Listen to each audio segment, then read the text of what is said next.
امام بخاری فرماتے ہیں کہ 6 لاکھ حدیثیں میرے سامنے لائی ہیں.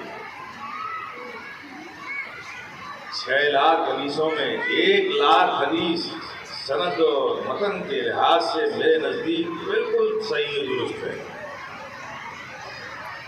اور 1 لاکھ حدیث 2 لاکھ حدیث اس سے کچھ کم درجے کی. 1 لاکھ حدیث امام بخاری خود فرماتے ہیں کہ متن اور سند کے لحاظ سے جرح و تعدیل کی کسوٹی پر میرے نزدیک بالکل صحیح ہے. متن بھی صحیح، سند بھی صحیح. لیکن امام بخاری نے بخاری شریف میں صرف 7276 حدیث ہی نقل فرمائی ہے.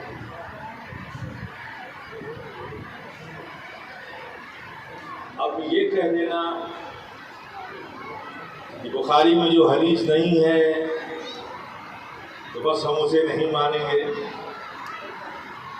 امام بخاری تو فرماتے ہیں کہ 1 لاکھ حدیثیں میرے نزدیک متن اور سند کے لحاظ سے بالکل صحیح تھی، لیکن 7276 ہی حدیث نقل کی.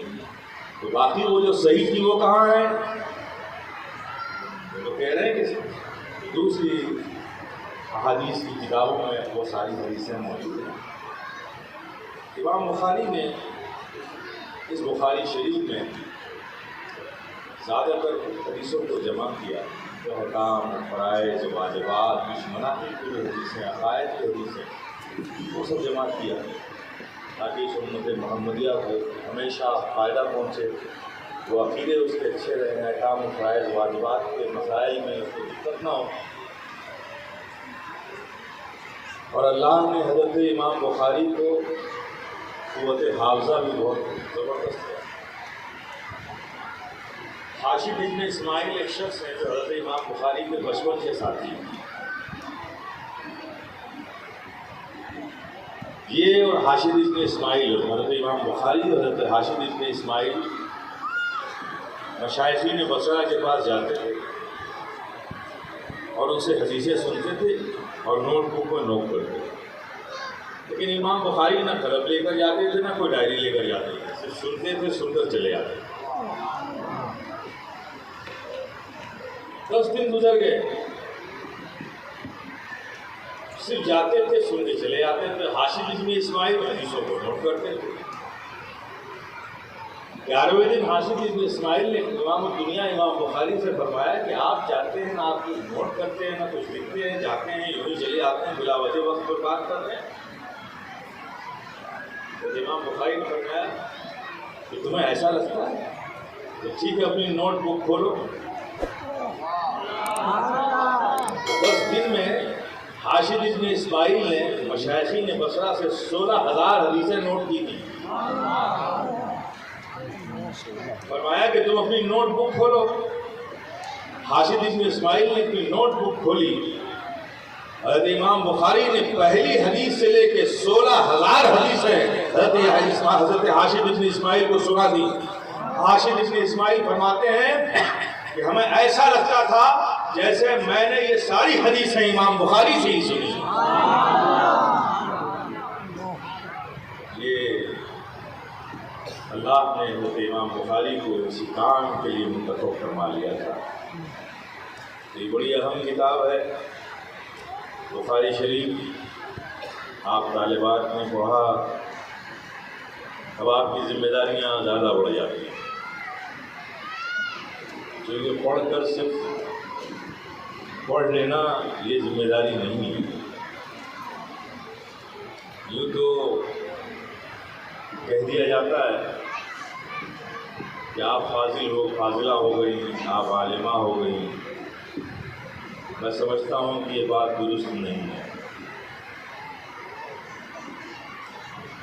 یہ جو سند مدارس سے دی جاتی ہے، آپ کو ردا دی جائے گی، بچوں کے سروں پہ دستار باندھا جاتا ہے اور یہ کہہ دیا جاتا ہے کہ عالم ہو گئے، فاضل ہو گئے.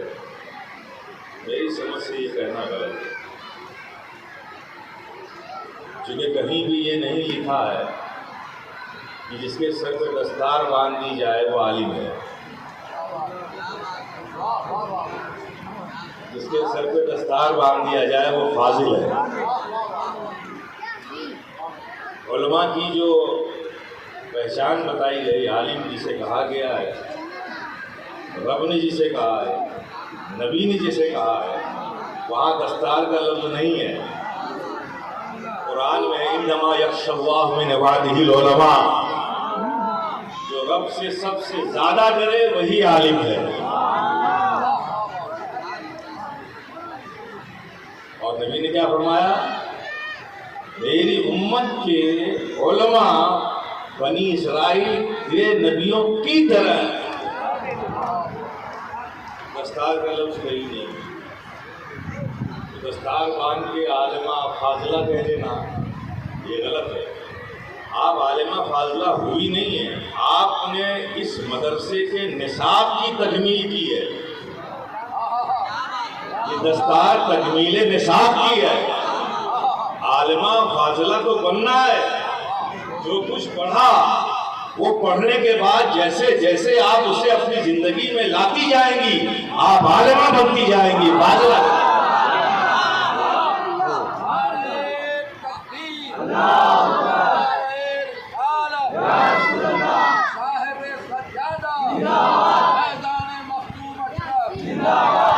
ذمہ داریاں پوری نہیں کی، اب تو ذمہ داری شروع ہوئی۔ یہ ادارے نصاب کی تکمیل کی سند دیتے ہیں۔ یہ دستار اور ردا نصاب کی تکمیل کی ہے، نہ کہ آپ عالمہ ہو گئیں اور آپ فاضلہ ہو گئے۔ عالمہ اور فاضلہ بننا تو باقی ہے۔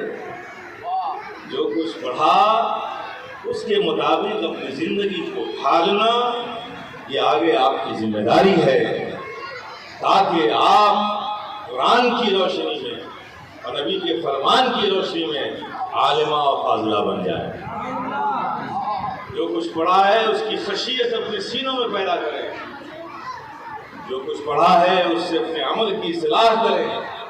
آپ صالحہ بنیں، آپ نیک بنیں، آپ دین و شریعت کا پاس و لحاظ رکھیں، اور جو کچھ پڑھا ہے اسے دوسروں تک پہنچائیں۔ اپنے بچوں کی تربیت دین و شریعت کی روشنی میں کریں۔ یہ اعمال اگر آپ کے ہیں تو آپ عالمہ بھی ہیں، آپ فاضلہ بھی ہیں۔